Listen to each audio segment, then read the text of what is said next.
Hello friends, आज से हम स्टार्ट कर रहे हैं हिस्ट्री। तो हिस्ट्री का जो सबसे पहला टॉपिक है वो ये है कि प्राचीन भारतीय इतिहास की जानकारी के साधन क्या हैं। यानी ऐसे कौन कौन से स्रोत हैं जिनसे हमें इतिहास के बारे में जानकारी मिल सकती है। तो अगर प्राचीन भारत के इतिहास की जानकारी की बात करें तो किसी भी चीज़ की जानकारी के लिए दो प्रकार के साधन होते हैं। एक साधन होता है जिसको हम कहते हैं साहित्यिक साधन और दूसरा होता है पुरातात्विक साधन। यानी या तो हम किसी भी चीज़ के बारे में तब पता कर सकते हैं जब वो चीज़ टेक्स्ट के फॉर्म में हो, यानी कि लिखी हुई हो, और या तो कोई भी आर्कियोलॉजिकल एविडेंस हो, यानी कि पुरातात्विक साक्ष्य हो। अब अगर हम बात करें साहित्यिक साधन की, तो जो साहित्यिक साधन होते हैं वो देशी भी हो सकते हैं, विदेशी भी हो सकते हैं। अर्थात ऐसे साधन हो सकते हैं जो किसी यहाँ के व्यक्ति ने लिखा हो या किसी बाहर के व्यक्ति ने लिखा हो। अब धार्मिक साहित्य भी दो प्रकार के हो सकते हैं। एक होता है ब्राह्मण ग्रंथ और दूसरा होता है अब्राह्मण ग्रंथ। ब्राह्मण ग्रंथ की अगर हम बात करें तो ऐसे ग्रंथ जिनका संबंध किसी धर्म से होता है, और अब्राह्मण ग्रंथ वो होते हैं जिनका संबंध किसी धर्म से नहीं होता है। या सीधा ये कह सकते हैं कि ब्राह्मण ग्रंथ वो हैं जिनका संबंध सनातन धर्म से है, या जो दूसरे धर्म से संबंधित है उनको हम अब्राह्मण ग्रंथ या फिर ब्राह्मणेतर ग्रंथ के नाम से जानते हैं। ब्राह्मण ग्रंथ की भी अगर बात करें तो इसमें दो प्रकार के होते हैं, जिसमें श्रुति, पहला श्रुति। श्रुति का मतलब होता है जिसको सुनकर ज्ञान प्राप्त हुआ हो, जिसमें वेद हैं, ब्राह्मण हैं, उपनिषद हैं, ये आते हैं। इसके अलावा स्मृति का मतलब होता है जो चीज़ें याद की जाएं, जिसके अंतर्गत रामायण, महाभारत, पुराण, स्मृतियाँ आदि आती हैं। तो इसको अगर देख लिया जाए, एक हम आपको हायरार्की के माध्यम से अगर समझाने की कोशिश करें तो हिस्ट्री को जानने के बेसिकली दो साधन होंगे। पहला हम कह सकते हैं टेक्स्ट के फॉर्म में, यानी कि साहित्यिक, और दूसरा हो सकता है आर्कियोलॉजिकल यानी कि पुरातात्विक। अब जो टेक्स्ट के फॉर्मेट में है इसको हम फिर से दो भागों में बांट सकते हैं। एक कहलाएगा धार्मिक और दूसरा कह सकते हैं इसको हम गैर धार्मिक, या एक को हम कह सकते हैं ब्राह्मण और दूसरे को कह सकते हैं गैर ब्राह्मण। अब ब्राह्मण वाला जो है इसको भी हम दो भागों में बांटते हैं। ब्राह्मण जो दो भागों में बटा हुआ है, इसमें एक तो हो जाएगा श्रुति और दूसरा हो जाएगा स्मृति। श्रुति का मतलब होता है जिसको सुनकर ज्ञान प्राप्त किया गया हो, जिसमें वेद हैं, ब्राह्मण आते हैं और उपनिषद आते हैं। स्मृति जिसको मेमोराइज करके लिखा गया है, जिसका मतलब जिसमें रामायण है, महाभारत है, पुराण है और स्मृतियाँ आती हैं। इसके बाद आती है लौकिक। लौकिक का मतलब ऐसा ग्रंथ जिसका संबंध किसी भी धर्म से नहीं होता है। जैसे अगर बात करें तो लौकिक साहित्य भी चार प्रकार के हो सकते हैं। जैसे ऐतिहासिक साहित्य, किसी भी साहित्यकार ने कोई भी हिस्टोरिकल टेक्स्ट लिखा हो, विदेशी विवरण हो, जीवनी हो, या कल्पना प्रधान हो, या फिर किसी भी प्रकार का कोई गल्प साहित्य हो। पुरातात्विक सामग्री को तीन भागों में बांटा जा सकता है, जैसे अभिलेख हैं, मुद्राएं हैं और भग्नावशेष हों। यानी कि जो आर्कियोलॉजिकल वाला होगा इसको भी हम तीन पार्ट में डिवाइड कर सकते हैं, जैसे अभिलेख हो गए, मुद्रा हो गई, या फिर किसी भी इमारत के बचे हुए खंडहर हैं। अब साहित्यिक साधन में अगर देखें तो साहित्यिक साधन में आप देख सकते हैं कि कुछ ये प्रकार हैं जिनको हम कहते हैं कि ये साहित्यिक साधन है। जैसे धार्मिक साहित्य हो गए, ब्राह्मण ग्रंथ, श्रुति, वेद, ब्राह्मण या फिर उपनिषद जिनको, और वेदांग। स्मृति में रामायण, महाभारत, पुराण स्मृतियाँ हैं। अब्राह्मण ग्रंथ हैं, लौकिक साहित्य है, ऐतिहासिक है, विदेशी विवरण है, जीवनी है, कल्पना प्रधान तथा गल्प साहित्य है। अब पुरातात्विक साधन में अगर देखा जाए तो अभिलेख हैं, मुद्राएं हैं या फिर भग्नावशेष, स्मारक हैं। अब साहित्यिक साधन में सबसे पहले आते हैं वेद। वैसे वेद का जो प्रमुख अर्थ होता है वो होता है ज्ञान, क्योंकि जो वेद शब्द है ये आता है विद धातु से, और विद का मतलब होता है ज्ञान। तो जो वैदिक साहित्य है सिंधु घाटी सभ्यता के बाद में शुरू होता है, वहाँ पर तो वेदों के बारे में हमें डिटेल से पढ़ना है, लेकिन यहाँ पर भी एक रफली इंट्रोडक्शन होना चाहिए। तो अगर वेद की बात करें तो वेद दुनिया के सबसे प्राचीन साहित्य हैं, और इनमें जो सबसे पुराना वेद माना जाता है वो माना जाता है ऋग्वेद। तो बात करते हैं वेदों की, तो वेद आर्यों के प्राचीनतम ग्रंथ हैं, दुनिया के सबसे प्राचीनतम साहित्य हैं, जिसमें चार वेद हैं, ऋग्वेद, सामवेद, यजुर्वेद और अथर्ववेद। आर्यों के प्रसार, पारस्परिक युद्ध, अनार्य, दासियों से उनके निरंतर संघर्ष तथा उनके सामाजिक, धार्मिक तथा आर्थिक संगठन की विशिष्ट मात्रा में जानकारी प्राप्त होती है। यानी जो वेद हैं इनसे हमें जो बेसिकली जानकारी मिलती है वो मिलती है आर्यंस के बारे में। जो ये आर्य थे ये भारत में कैसे आए, उनका सामाजिक, धार्मिक, आर्थिक संगठन किस प्रकार था, ये सारी जानकारियाँ हमें वेद से मिलती हैं। इसी प्रकार अथर्ववेद से तत्कालीन संस्कृति तथा विधाओं का ज्ञान प्राप्त होता है। बात करते हैं ब्राह्मण की। तो ब्राह्मण क्या होते हैं? तो वैदिक मंत्र तथा संहिताओं की गद्य टीकाओं को ब्राह्मण कहा जाता है। यानी ब्राह्मण की अगर परिभाषा देखें तो वैदिक मंत्र हो, संहिता हो, गद्य टीका हो, जिसको नाम दे दिया जाता है ब्राह्मण ग्रंथ। पुरातन ब्राह्मण में एतरेत है, शतपथ है, पंचविश है, तैतरीय है आदि विशेष रूप से इनको नाम दे दिया जाता है, ये ब्राह्मण है। अगर ऐतरीय ब्राह्मण की बात करें तो यहाँ से पता चलता है राज्याभिषेक। राज्याभिषेक जब कोई राजा बनता था तो वो किस प्रकार से राजा बनेगा, उसका जो पहले अभिषेक होता था उसे राज्याभिषेक कहा जाता था। अभिषिप्त है, नृपतियों के नाम मिलते हैं। इसके अलावा एक और ब्राह्मण है जिसका नाम है शतपथ। तो शतपथ के 100 अध्याय भारत के पश्चिमोत्तर के गांधार, शाल्य तथा केकय और जो प्राच्य देश था कुरु, पांचाल, कौशल, विदेह, इनके जो ऐतिहासिक कहानियाँ थीं इनके बारे में जानकारी मिलती हैं। राजा परीक्षित की कथा ब्राह्मण में ही स्पष्ट होती है, जहाँ से माना जाता है कि कलयुग की शुरुआत हुई थी। अब अगर हम बात करें उपनिषदों की, तो उपनिषद में देखा जाए तो कहा जाता है कि जो उपनिषद हैं इसका शाब्दिक अर्थ होता है गुरु के निकट बैठना, क्योंकि उप का मतलब होता है नज़दीक, निषद का मतलब होता है बैठना। तो प्राचीन काल में जो शिष्य होते थे वो अपने गुरु के समीप बैठते थे, गुरु उनको ज्ञान देते थे। तो गुरु के समीप बैठकर ये लोग पढ़ते थे, तभी जो इन्होंने ग्रंथ लिखे उसको नाम दे दिया गया उपनिषद। उपनिषदों में अगर बात करें तो प्रमुख रूप से जो 2 प्रमुख फेमस उपनिषद हैं उसमें बृहदारण्य और छांदोग्य, ये प्रमुख रूप से 2 उपनिषद हैं। इन ग्रंथों से बिंबिसार के पूर्व की अवस्था जानी जा सकती है। बिंबिसार की अगर बात करें तो ये हर्यक वंश का था और मगध की शुरुआत यहीं से होती है। तो मगध के पहले की जो कहानी है वो हमें उपनिषदों से मिलती है। परीक्षित और इनके पुत्र थे जिनका नाम था जनमेजय, तथा पाश्चातकालीन राजाओं का उल्लेख भी इन्हीं उपनिषदों में किया जाता है। इन्हीं उपनिषदों से ये भी स्पष्ट होता है कि आर्यों का दर्शन विश्व के अन्य सभ्य देशों के दर्शन से सर्वोत्तम तथा अधिक आगे था। आर्यों के आध्यात्मिक विकास, प्राचीनतम धार्मिक अवस्था, चिंतन के जीते जागते जीवंत उदाहरण हमें इन्हीं उपनिषदों में मिलते हैं। फिर बात आती है वेदांग की। तो वेदांग का शाब्दिक अर्थ होता है वेदों का अंग। तो प्रमुख रूप से वेदांग की 6 विधाएं रखी गई, यानी वेदांग संख्या में है 6। और इन साहित्य में पौरुषीय होने के कारण श्रुति साहित्य से इनको अलग कर दिया जाता है। अब अगर बात करें कि कौन कौन से 6 वेदांग हैं, तो उसमें शिक्षा है, कल्प है, व्याकरण है, निरुक्त है, छंद शास्त्र है और ज्योतिष है। तो ये बहुत इंपॉर्टेंट है, बहुत बार पूछा जाता है कि प्रमुख वेदांग कौन कौन से हैं। तो ध्यान रखेंगे, शिक्षा, कल्प, व्याकरण, निरुक्त, छंद शास्त्र और ज्योतिष। वैदिक शाखाओं के अंतर्गत ही उनका पृथक पृथक वर्ग स्थापित हुआ था। इन्हीं वर्गों के पाठ्य ग्रंथों के रूप में सूत्रों का भी निर्माण हुआ था। फिर कल्प सूत्र, तो कल्प सूत्र में 4 भाग हैं। श्रोत सूत्र है जिसका संबंध महायज्ञ से होता था। गृह सूत्र है जो गृह संस्कारों पर प्रकाश डालते थे। धर्म सूत्र जिनका संबंध धर्म तथा धार्मिक नियमों से होता था। शिल्व सूत्र था जो यज्ञ से संबंधित होता था। हवन कुंड, वेदी नाम आदि से संबंधित होता था। वेदांग से जहाँ एक और प्राचीन भारत की धार्मिक अवस्थाओं का ज्ञान प्राप्त होता था और दूसरी ओर सामाजिक अवस्था का भी ज्ञान प्राप्त होता था। अब बात करते हैं स्मृतियों की।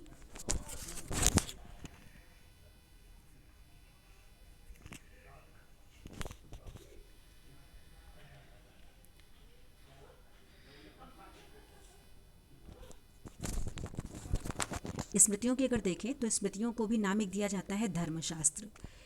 श्रुतस्य वेदम विज्ञो धर्मशास्त्रम तो वैस्मृता, यानी स्मृतियों का उदय सूत्रों के बाद हुआ था। मनुष्य के पूरे जीवन से संबंधित अनेक क्रियाकलाप जो भी होते हैं वो स्मृतियों में मिलते हैं।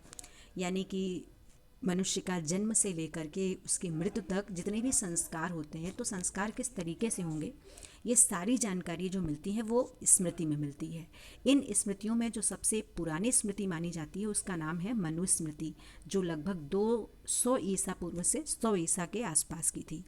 और अगर बात करें कि सबसे प्राचीनतम है, तो कहीं कहीं नाम मिलता है याज्ञवल्क्य स्मृति, जो सबसे प्राचीनतम मानी जाती है। वैसे मनुस्मृति सबसे पुरानी है, लेकिन अगर याज्ञवल्क्य भी ऑप्शन में है तो भी आपको मनुस्मृति ही लगानी है। उस समय जो महत्वपूर्ण स्मृतिकार थे जिन्होंने स्मृतियों के बारे में लिखा है, उसमें कुछ ऋषि मुनि हुआ करते, जैसे नारद हैं, पराशर हैं, बृहस्पति हैं, कात्यायन हैं, गौतम हैं, संवर्त हैं, हरित हैं, अंगिरा हैं। तो ऐसे बहुत सारे मनुस्मृति या जितनी भी स्मृतियाँ हैं उनको इन लोगों ने लिखा था। मनुस्मृति की अगर बात करें तो उस समय भारत की जो सामाजिक, राजनैतिक, धार्मिक व्यवस्था थी उसके बारे में जानकारी मिलती है। नारद स्मृति से गुप्त वंश के बारे में जानकारी मिलती है। तो ये इंपॉर्टेंट पॉइंट हो जाता है कि ऐसी कौन सी स्मृति है जिससे हमें गुप्त वंश के बारे में जानकारी मिलती है। इसके अलावा मेधातिथि, मारुचि, कुल्लूक, भट्ट, गोविंदराज आदि टीकाकारों ने मनुस्मृति पर, जबकि विश्वरूप, अपरार्क, विज्ञानेश्वर आदि ने याज्ञवल्क्य स्मृति पर भाष्य लिखे हैं। फिर बात करते हैं महाकाव्य की। महाकाव्य, सबसे पहले तो ये समझना होगा कि महाकाव्य होता क्या है। तो अगर कोई साधारण सा काव्य है, कविताओं का संकलन है, तो उसे नाम दे देते हैं काव्य। अब ये बहुत बड़ा काव्य हो जाए तो उसे नाम दे देते हैं महाकाव्य। अब काव्य हो, कहानी हो, नाटक हो, कथा हो, कुछ भी हो, उसमें प्रमुख रूप से एक होता है नायक। तो कोई भी ऐसी कहानी जिसमें एक नायक से पूरी कहानी जो है एक नायक पर टिकी रहती है, तो उसको नाम हम दे देते हैं कि ये कोई रचना है। और अगर बृहद रूप में हो जाती है तो उसे नाम देते हैं महाकाव्य। तो रामायण की रचना जो है वो महर्षि वाल्मीकि द्वारा पहली एवं दूसरी शताब्दी के दौरान संस्कृत भाषा में की गई थी। तो दुनिया का सबसे प्राचीनतम महाकाव्य है रामायण, और रामायण लिखने वाले महर्षि वाल्मीकि थे। और वाल्मीकि कृत रामायण में माना जाता है कि लगभग 6000 श्लोक थे, जो आगे चलकर 12000 हो गए और इसके बाद 24000 हो गए। इसी वजह से जो रामायण महाकाव्य है उसका एक नाम मिलता है चतुर्विंशति सहस्त्र संहिता। अब इस नाम को आप देखें कि यहाँ पर जो शब्द प्रयोग किया गया है उस पर ध्यान दीजिए कि शब्द लिखा गया है चतुर्विंशति सहस्त्र संहिता। चतुर का मतलब होता है 4, विंशति का मतलब होता है 20 और सहस्त्र का मतलब होता है 1000। यानी आप इन दोनों को जोड़ दें और इससे इसको गुणा कर दें तो आंसर आपका आ जाएगा 24000। यानी कि जो रामायण है इसमें कुल मिलाकर 24000 श्लोक थे। इसी वजह से इसका एक अन्य नाम मिल जाता है चतुर्विंशति सहस्त्र संहिता।